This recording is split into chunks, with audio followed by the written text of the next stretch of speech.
let me warmly welcome all of you to today's lecture, but with your kind permission, acknowledge the presence of a few other dignitaries here with me.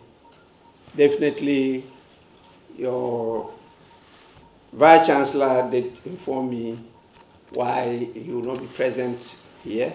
I met him and we had a chat. Therefore, we have the Pro-Vice Chancellor acting on his behalf. We have my very good friend, Professor Ernest Kofi Abochi, the Dean of the Law School. He's been moving from university to university. I think this is the third university. Yes, after Tech and then Jimpa, he's here now. And anywhere he goes, he makes a difference. Yes, it's the kind of quality we want to be associated with. I was expecting to have a few of our law, spiritual, and temporal here. I'm not sure they are here. The spiritual leaders and our law lords, I can't see any of them present. I was also expecting our Nimen or Namen or Nananum or Tubeo or Mamao, Namine, Napogba, and all those. I know because of the time we are in, almost everybody is caught up. I'm told the president himself is at a function now at a Kempinski Hotel. And some of my colleagues who should have been here from Parliament are compelled to be over there. And so I acknowledge the presence of the minority leader, the leader of the NDC party wing in Parliament, together with his deputy, Honorable Abedi is also here. Then we have some of our brightest spots, our ladies from Parliament who are here. The Honorable, my sister-in-law, is here herself. I happen to have so many sister-in-laws because of my nature. I'm an African, so. I acknowledge the presence of faculty members and non-teaching staff of the university and all the excellencies that are present, and our wealth and the future of our country, the students of this university. I also acknowledge the presence of media and all the ladies and gentlemen that are present here. It's a pleasure and an honor to me to be here and to participate in this event. I am always happy to be attending any activity in this campus. And there are good reasons which I will not share with some of you, but I'm a product of this school too, and I saw this school from humble beginnings grow up to where we are today, because I've been in Accra since 1977. I'm sure many of you were not born. Yes, I'm here to lead you in the discussion of a very important topic, the future of Parliament in Ghana's democratic governance. Forgive me, I'm a product of a village, you know, and so I may not be used to some of the sophistry of you, the city dwellers. I'm a village boy. I didn't attend high school as I was introduced. I attended what they call secondary school. Yes, where we used to take 5 years and then 2 years at the sixth form. And so my 5 years was a pioneer at the WA secondary school. And I did the 2 years sixth form in Tamale Secondary School, the University of the North. Yes. And so if I start by giving you the basic ingredients of the topic by telling you what the word parliament means. It's not because I am underrating your knowledge of governance, but it's important sometimes to remind ourselves that the word parliament has its origin in France, not in the English domain. It's parler, parlement, to speak. And that is where you get to know that the French, sometimes, some years ago, dominated the English. After their 100 Years' War, they took over the whole of England, and they were in charge during the time of Norman French. And so it's from that, the small meetings that villages were holding and discussing things, the French managed to use their word parler to overpower them, and they started talking parliament, parlement, parliament. And when it all started in 1215, where we had the Magna Carta. That is the beginning of parliament. But the French themselves don't use the term parliament. They rather decided to go and use what they call Assemblée Nationale. And so that is where all this thing began. But whatever name, because some countries they call them councils. And in Germany, they call them Bundestag and Bundesrat. And then even in Britain itself, they don't say parliament. When they talk about parliament, it means they're talking about the Queen with the House of Lords together with the House of Commons. It's the three together they call parliament. But as the names clearly indicate, there is a class society stratified through years of historical kingship. And therefore, you have those who are the aristocrats, who are qualified to go into the house called the House of Lords. And then we, the Mobrawers, are qualified to be in the House of what? Commons, because we are the commoners. And then the Queen is the boss of all of them, because the Queen or King, and this actually started in the time of King John in 1215, where the communists had to revolt. And so there are different terminologies that are used. And you have Nigeria, they decide to use the House of Representatives. Ghana, we are using the Parliament. And the term Parliament is common in the Commonwealth countries. Whatever term is used, there are some distinguishing features of that institution. And usually what you see common about Parliament, as they say, Parliament is a central institution through which the will of the people is expressed. The will of the people is expressed. Laws are passed and governance is held to account.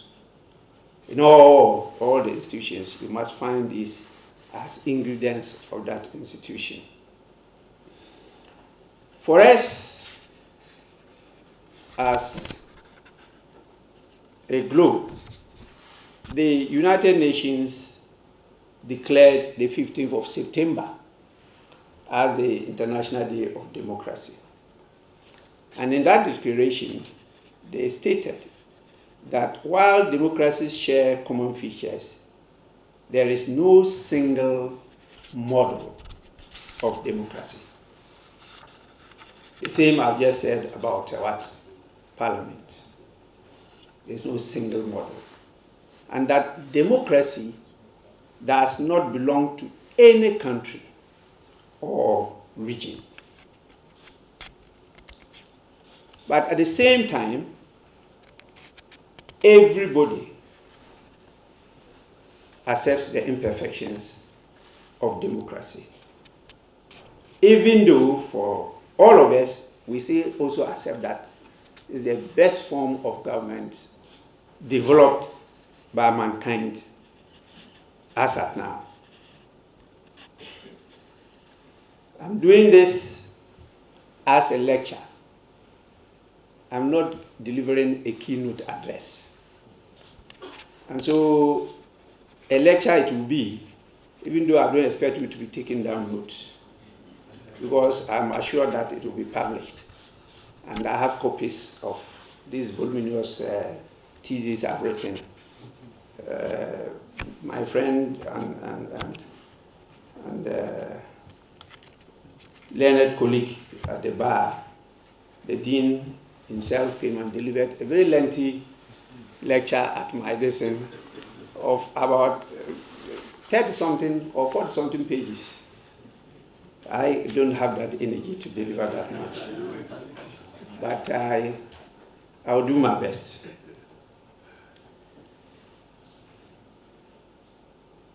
What I intend to do is to handle the topic in 3 broad outlines. So what I just told you are just what we say in Ghana, the inconveniences. But I intend to handle it in 3 broad outlines. 1, the concept of democratic governance and Ghana's model or variant or system. I said there is no this in everywhere in the world. Just like our noses, so are the democratic governance from country to country. The second, I will try to tell you where we are now in realizing our dream, our hope, and our aspiration of establishing what the Justice Annan Commission, the National Commission for Democracy, stated: true democracy. That is what they said.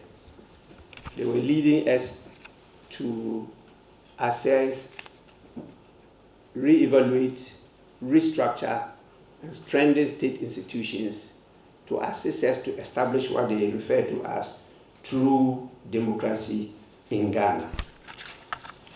And the third is now an attempt to look at the future of Parliament in Ghana's democratic governance. And I just end with a word of summation.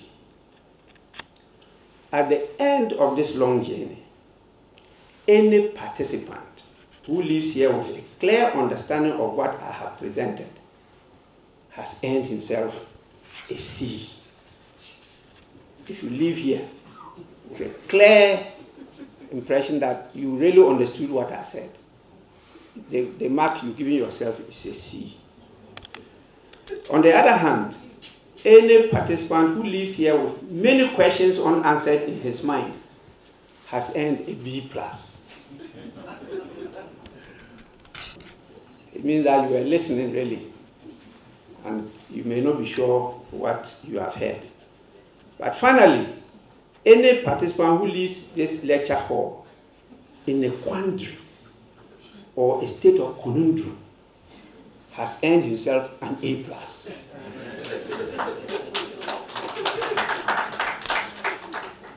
It is not me.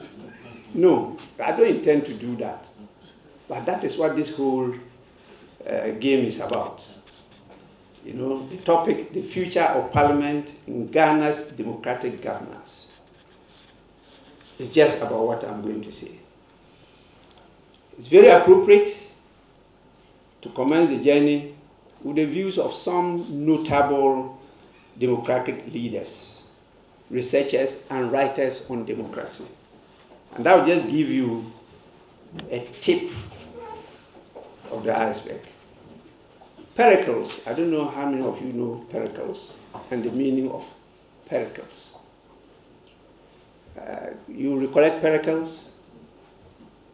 He was a Greek great general from Athens, and one of the world-renowned leaders, you know, that has been recorded in history, General Pericles. Pericles means surrounded by glory. That's the meaning of the name. He, in those days, He was a very famous man, an orator, but one who could just swing the crowd on his side and managed to win to be the president of Athens in those days. He described democracy as a system of government where men advance on merit rather than on class or wealth. So during his time, he made sure that ordinary citizens were paid to participate in public affairs.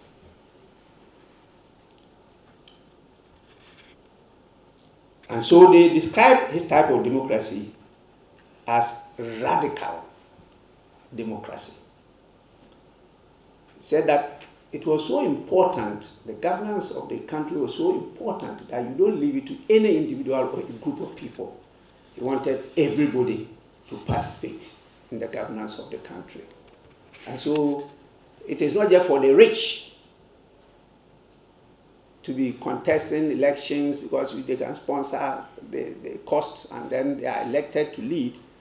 He wanted everybody to be part, and therefore the poor had to be given money to also participate in public affairs. And because he was talking about the mass governance and everybody being involved, it was also referred to as direct democracy. Winston Churchill, you all know him, the most famous British Prime Minister of all times. Actually, he was a warmonger, but the British admired him more than any other Prime Minister because in the World War II, he managed to fight, according to him, at the beach and managed to defeat some onslaughts that people thought was not possible. And so he's regarded as the best Prime Minister so far. He referred to democracy as the worst form of governance. Somebody who has tried throughout in democracy ended up saying it's the worst form of governance. Whilst the writer Robert Dahl sees democracy as a political system, one of the characteristics of which is the quality of being completely or almost completely responsive to all its citizens. For us, and I was present there, members of the Interparliamentary Union, which is now acting for the meantime as the World Parliament. A lot of parliaments, we meet there annually in Switzerland to deliberate on various issues. We organized a similar conference at Botswana in 2009, where at the end of the day, we came out with a resolution. We stated in that resolution that democracy is a universally recognized ideal based on common values shared by people throughout the world, irrespective of cultural, political, social, and economic differences. I'm sure your governance tutor would have taught you about Larry Diamond, another very great writer. And he said democracy is the most widely admired type of political system, but perhaps the most difficult to maintain. Anytime I read this, I remind myself of the American independence when the great leaders met in Pennsylvania for days, struggling as to what type of or system of governance they would establish for all the states that were coming together. They locked themselves inside for some days. And when they came out finally, the media men rushed to them. So what have you finally decided? And the answer was, a republic, only if you can sustain it. So that is what he also said. You know, that is mostly admired, but difficult to maintain. He added, it's democracy alone among all forms of government that rests on a minimum of coercion and a maximum of consent. Democratic polities inevitably find themselves saddled with certain built-in paradoxes or contradictions. The tensions these cause are not easy to reconcile, and every country that will be democratic must find its way of doing so. Ghana will be experiencing these contradictions, these tensions for some time now. Larry Diamond is telling us we should find our own way of surmounting these challenges. And let me just draw your attention to a few of the contradictions which Larry Diamond really looked at. Democracy, as we all know, requires consent. Consent requires legitimacy. And legitimacy requires effective performance. But effectiveness may be sacrificed to consent. The government will want to proceed to do something fast enough to be able to respond to a crying need. But you first have to get in touch with the people for them to agree, to accept what you want to do. And as you take time in trying to achieve that, you can't be effective again. These are the contradictions. So elected leaders will always be reluctant to pursue unpopular policies, no matter how wise or necessary they may be. Once the people don't want it, you'll be committing suicide. And some presidents have done it, by pushing through to implement it. They gave you the mandate. So the next time you go back to them, say, we didn't like this, and you force it on us. So they withdraw their mandate and you lose the election. So, Prof. Chair, talking about now the degeneration of democracy, Richard Joseph, in an article, the article is titled Africa 1998 to 1997, From Albertura to Closure, says that many variants of democracy adopted and practiced in Africa are variants of democracy he termed virtual democracy. And what does that mean?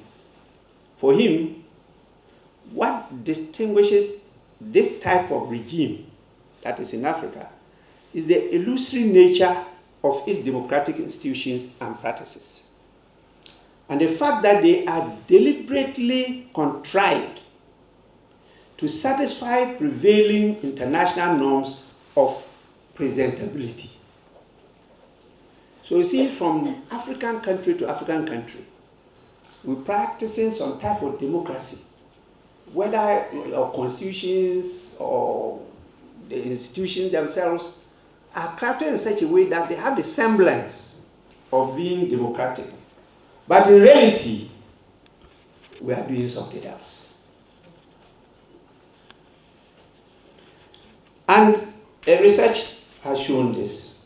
And I just want to refer to the 2019 Global State of Democracy report published by the International Institute for Democracy and Electoral Assistance, IDEA for short, aptly sums up the erosion of the worldwide landscape of democracy in the following sentence. They simply ended by saying that democracy is under threat and its promise needs revival. The report further states that there has been a gradual decline in democratic quality in Africa, and that for the first time in almost a decade, the number of countries designated by its indices as authoritarian now outweighs those deemed to be democratic. And for us in West Africa, we need no telling. We have seen it all happening and getting too close for comfort to Ghana. And so what has happened? Many of our citizens have lost faith and are continuing to lose faith in the power and promise of democracy to make their lives better. In order to make the lives of the people better, the power and promise of democracy is to do three things. One, guarantee the developmental needs of the people. That's the first. Two, safeguard their civil liberties. These days, even the institutions we established to protect us are the institutions that are now doing what? Attacking and killing us every day at will. Anytime they like, they can just come to UPSA and just open fire and kill a number of you, and nothing happens. And the third is protect and preserve the very fabric of the society in which we all live. And here now, it's becoming like an acceptable way of living. The insecurity in the world. People are getting used to it. And I was in Nigeria a few weeks ago. I came from Sierra Leone last week. It's now like it's a norm. You hear that somebody's killed here, or there's robbery here, or violence here, and that kind of thing. It's like, well, that is how the world is. Please, if the world had been that way, they wouldn't have named it the Garden of Eden. That reference was to the world. It was not just a garden. That is the world that was being described.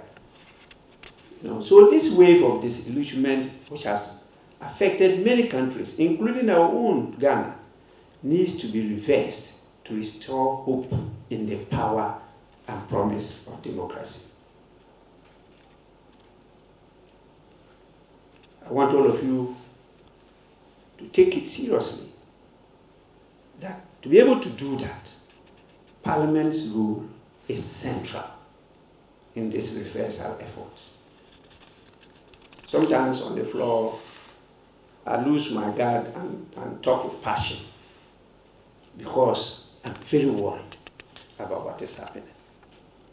And I think that we who are privileged to be given this trust of the people should take it more seriously than we are doing.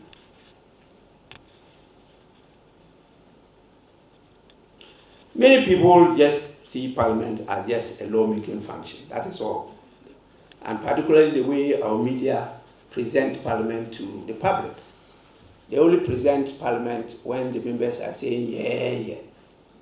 And so when you go around the country and they say, oh, this is a member of Parliament, what you hear from the people is what? Yeah, yeah. So that is the image of Parliament. But you are toying with your lives. The arm of government that makes laws definitely is Parliament. But Parliament has so much broader mandate than just lawmaking. In fact, many people don't know now that we are very much involved in what we call parliamentary diplomacy. Parliamentary relations, international relations, and the rest. Parliament is actively involved. And it's the arm of government that ensures good governance in the country. And it's the arm of government that brings legitimacy to the political system. Well, that's where you get many of the people being elected by the citizens themselves, the voters. The others are appointees. Yet after you struggling with your MP, he's sponsoring and risking their lives. I sometimes try to fathom how my colleagues in their front planes are able to use those small boats, to swim across from, village to village or island to island to campaign, risking their lives. And recently, I know that some of them got lost in the night. I think it was a storm that took the boat somewhere, and they found themselves in some forest where they were there for almost a week, struggling just to survive before they were rescued. In fact, in the river, or was it a lake, they had to be cooking in the boat to survive before they got land. Just less than a month ago. Yet after you struggle with them and you vote for them, you rather respect the appointee more than the one that you followed, campaigned for, marketed, and voted for to lead you. And that vote you give to him is that I'm giving you all my trust. I'm giving you my power. I'm giving you all I have. Please go and make my life better. That is the mandate you are giving him. But I will go to the issue of mandate too, for you to see why the Ghana system is a bit a quandary than what we all are thinking. So, Parliament is something we must take seriously if we want our democracy to thrive. Because it's also the institution that is able to hold or maintain equilibrium in the country's body politic. That's the only institution you have. What we opted for? We opted for multi-party democracy. It is only in that institution that you see representatives of the different parties working together. And so the diversity of interest of whatever finds a place to melt together. The others, you don't have. If I become president and I'm going to appoint my ministers, I'll appoint NDC ministers. I will not appoint MPP ministers. Because even Ghanaians, they say revolt when they hear that you are appointing your ministers from another party. We haven't reached there yet. I pray we get there one day. But as of now, we haven't reached there yet. And so you will see that that one is just autocracy. It's one-man business. But Parliament is not. But unfortunately in Ghana, I don't think that, it's not only in Ghana, it's worldwide. The perception of Parliament is not the best. And so we need to take this seriously. Parliament ought to be viewed as the nerve center of what we all want to see, accountability, through the discharge of our oversight function. And that is why, like I said this morning, when I hear people trying to say that Parliament cannot summon them to account for whatever, because they are independent. Independent in the performance of your functions. We will not direct you as to how to perform your function. But definitely, that power, that trust, the resources that the people have given to you to perform that function, the power to make sure that you perform it well and in their interest is given to Parliament. And so Parliament will have to oversee you and hold you to account to the people. That is the only arm that is in charge of that, and no other institution. So I had a problem with Bank of Ghana. Recently I'm hearing some noise from the Electoral Commission. The Parliament cannot, well, and we see what happens, whether you get your budget. If I can approve money for you to do some work, and I want you to come and tell me how you utilize the money, and you say, no, I don't have that power, will I approve it for you again? If I can appoint you, because the president doesn't just go to appoint, we have to give prior approval as Parliament. And so if we withhold that approval, the president cannot appoint. And then you say you can't account to me. I don't know where that study came from. Now looking at Ghana's unique model,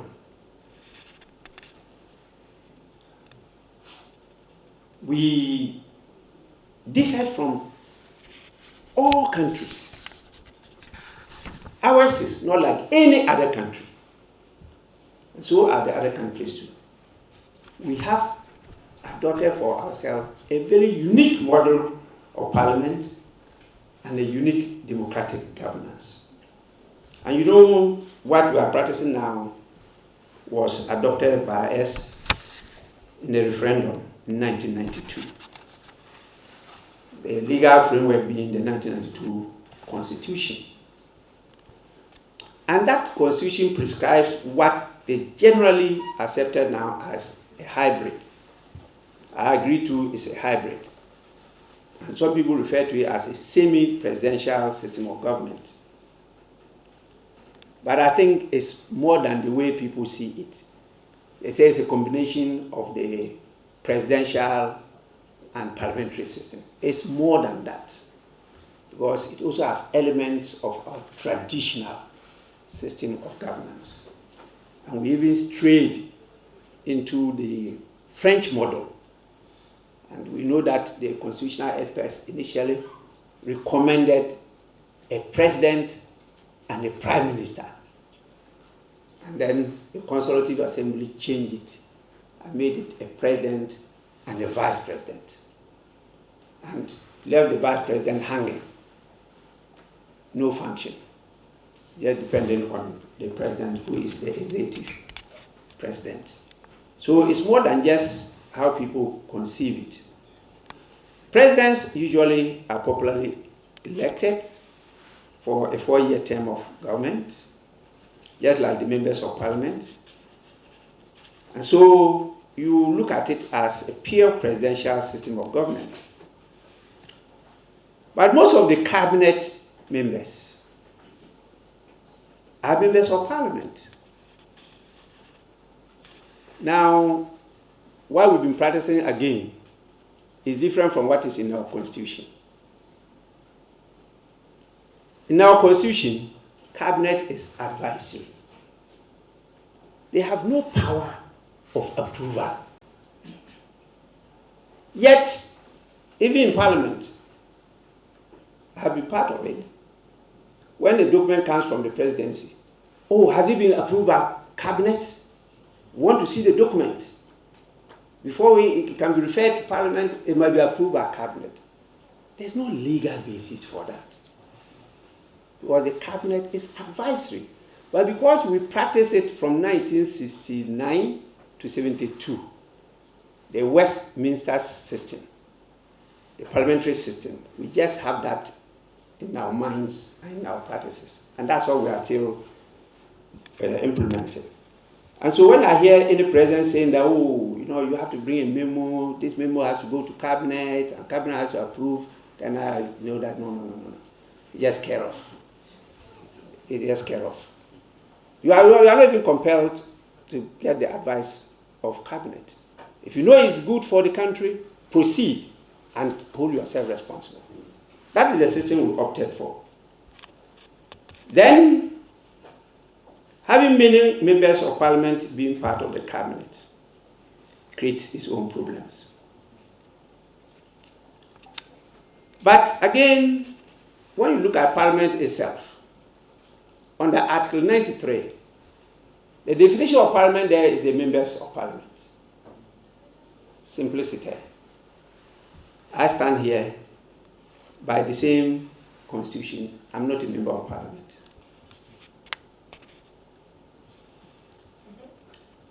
But that parliament, which is a representative body of the people, can remove the president, can remove the vice president, can remove the speaker. But the president cannot dissolve parliament, like in other countries. And the speaker cannot dissolve parliament.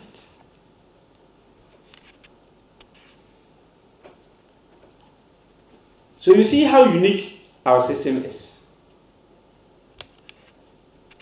And this was adopted as a design intended to be a remedy against past failures because of what happened in the Third Republic. So we thought the answer was this. But from research and articles, you see the problems it has also caused for us again.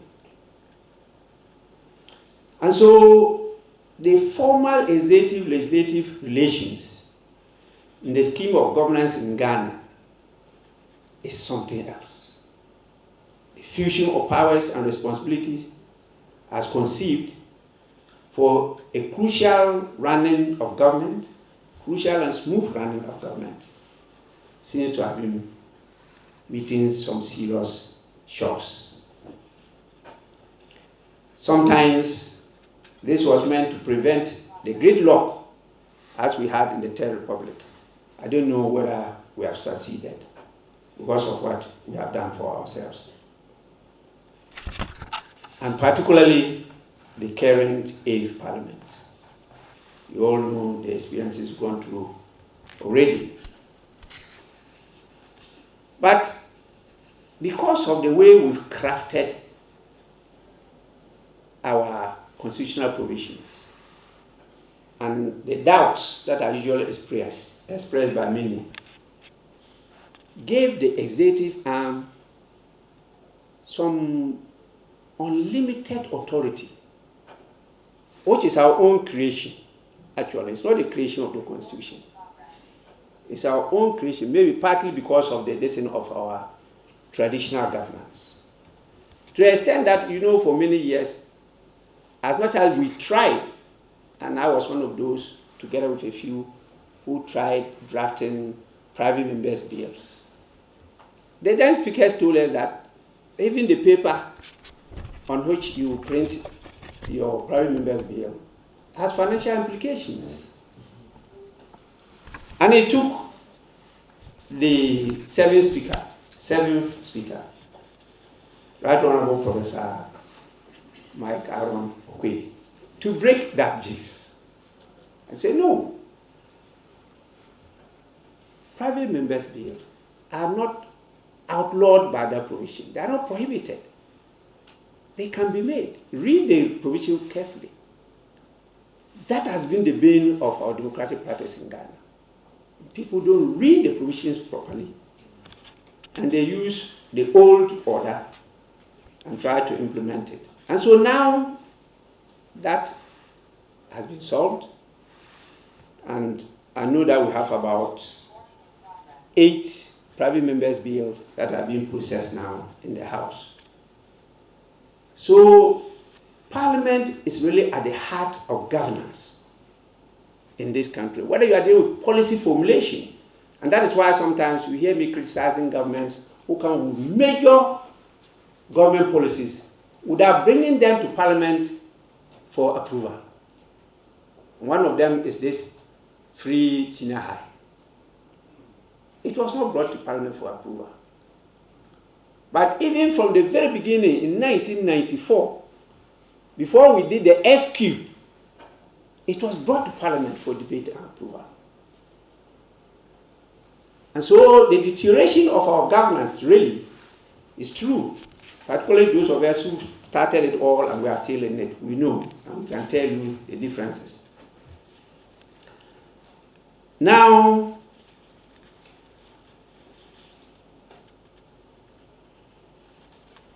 we have been along this for 3 decades. So I think there's something good about the new system. The others couldn't go beyond the case of the First Republic, where the parliamentary system from 1957 to 1960, then we entered presidential, and we got only to 66. That time, the term of office of Parliament was 5 years. I don't know what happened, we changed it now to 4 years. We are copying other US or something. But at least this one, we've been along it for almost 3 decades. my age in Parliament, 30 years.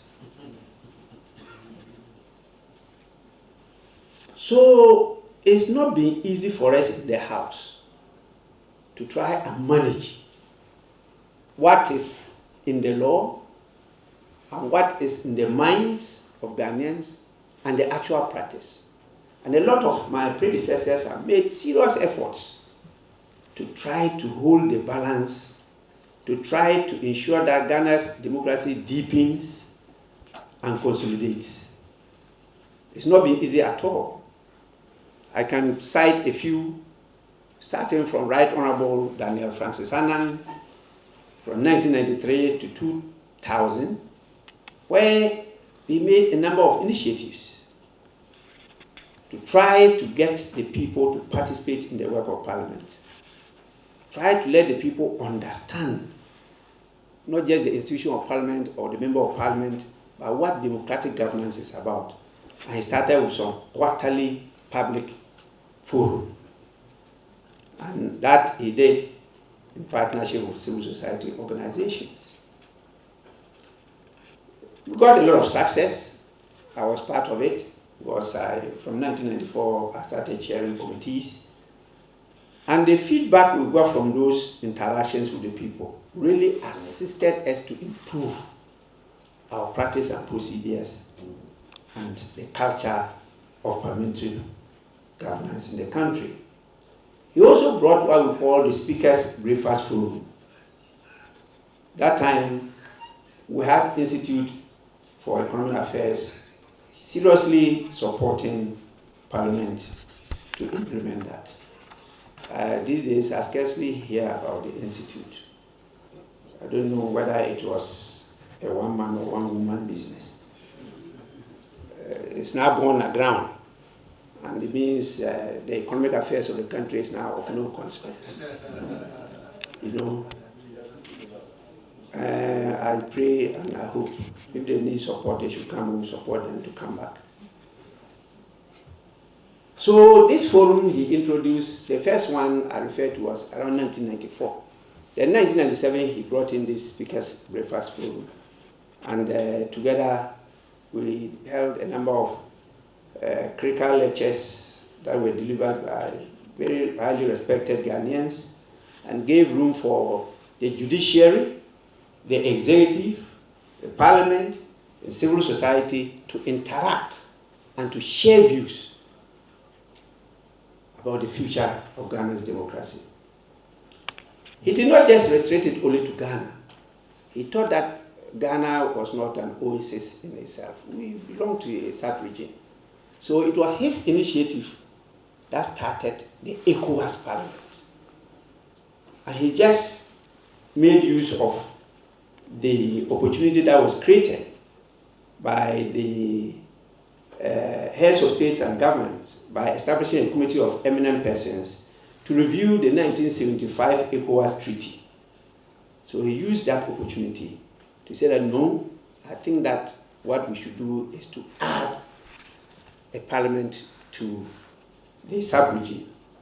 And the year 2000, November 2000, it was inaugurated at Bamako, the capital of Mali. So Justice Annan's vision at that time was to have a strong, vibrant, and independent parliament, effective in the performance of its functions, whilst collaborating with the other arms of government. After him, his mentee, the Right Honorable Peter Alajete. Those of you who have read their history will see that Peter Alajete was a few years behind Justice Annan and followed all the footsteps of Justice Annan. Doing law, going to the AG's department for dissent, going to practice small, he joined the bench. Peter continued to practice. Then politics, when he joined, the same. And so he used to tell me, Peter Alajete, was my father. As you all know, his son was a partner with me at our law firm called Law Trust. And so we used to meet often before we met in Parliament. And so he used to disclose to me how he admired Justice D.F. Annan and how he took after him, learned a lot from him. And we are not surprised that immediately after he finished 2 terms, the only speaker to have been given 2 terms, 8 years. Since then, it's been 4 years, 4 years, 4 years. So he took over and continued the efforts of Justice Alban. And you all know that it's been rumored that one of the reasons why he was not given a second term was his insistence of Parliament being autonomous, independent. And therefore, he had a shock of his life when somebody else was recommended and not him. And because we, at that time, I was minority leader, we had seen that he was really a good material, we decided to support him. And then his party rather voted against him. And we were a minority, definitely, they had more numbers than us, so they won. And then he decided that, well, then it will be established every 4 years, and we have to change the speaker. And that's what happened after him. We had the Right Honorable Ebenezer Bejina Sechi Hughes, who took over and got frustrated because things that you want to do, you see the way the Parliament is structured, and particularly the Parliamentary Service Act, which we, minority leaders here as member of the board, we want to work on to improve. One of the things that is missing in Parliament is the fact that we don't have any, the Parliament itself as an institution, they don't have any governing body.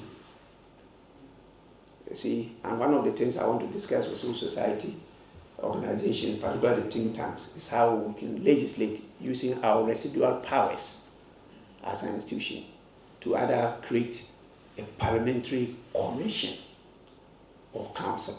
What we have there is Parliamentary Service Board, and that Parliamentary Service Board handles matters of parliamentary service. And there's a test section saying that they should also take care of the welfare of members of Parliament. Members of Parliament are not just there for welfare. There are a lot of things they have to do. So we need to create an organ, and there is a lot of pressure put on the Speaker. The Speaker has to handle all that alone. Well, the Speaker is in charge of the members as a presiding officer. And he's in charge of the service as the chairman of the board and the person with the ultimate responsibility for the organization, the control and management of all the employees. But Parliament goes beyond that. We have a unit of the police there, police division, strong numbers. Now the number has increased because the politicians as leaders have caused insecurity and they want to be secured. And so every member of Parliament now is supposed to take a police officer. So the number suddenly shorter. Some have not taken. But let's assume that 275 police have just been added to Parliament, with the rest that were there. So we now have over 300 to over 400 police officers now in Parliament. They are part of the institution of Parliament. And we take care of their operational costs. We motivate them, we inspire them, we do a lot of things for them to be able to take care of this. And then you have the medical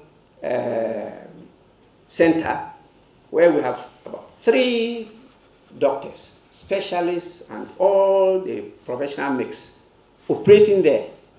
We also take care of them. So when we talk about Parliament, we're not just talking about members of Parliament.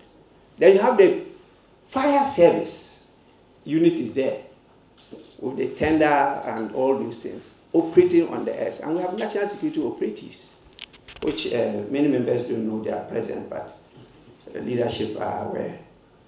And so whatever you do, they can give feedback to the appropriate authorities to take measures. So this is what is called Parliament, apart from the stakeholders and partners that we work with. But unfortunately, when you looked at it, I was talking about Bejina Sechi Hughes, how he got frustrated. The organogram of Parliament was so stunted that there was no room for you to bring in the technical expertise to support the members to be able to function.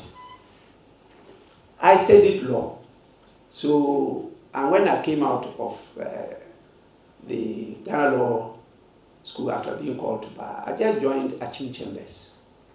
And therefore, my focus was advocacy. I could take your case and go to court and convince the judge to rule in your favor. I didn't know anything about budgeting. And so if you elect me to be a member of parliament, yes, I'm a lawyer, so I'm a professional. You think that I do. But budgeting, what goes into it? How does it address this? And I don't know.